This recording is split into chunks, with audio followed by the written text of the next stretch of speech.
Thank you so much for joining. Today's course is Strategies for Protocol Operationalization and Adherence. This course is really all about what we do once the protocol is written. So certainly things we have to think about when we're writing protocols, we're involved in that. But really it's about the translation of the written document into practice. So our learning objectives for today are to describe approaches to the protocol review, understanding and planning process, explain techniques for planning study patient flow and timing of visits, and discuss tools and checkpoints to avoid protocol deviations. First topic is approaches to protocol review, understanding, and planning.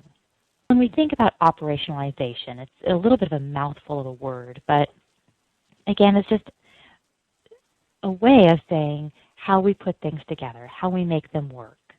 So we really do start with defining what our research problem is when we develop a protocol. What is it that we want to achieve? What product do we have? What do we think it will do, and in what patient population? With our protocol design, certainly we have different terminology that we would use for our design. We still have, the methodology, the hypothesis, which would be our endpoints.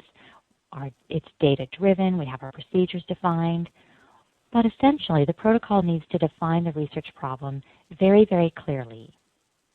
And sometimes when we develop protocols, we want to throw everything in there because it takes a lot of time and a lot of money to get our studies done. So for an FDA approval process of a new drug, we can look at a process of anywhere from 7 years up to 15 plus years.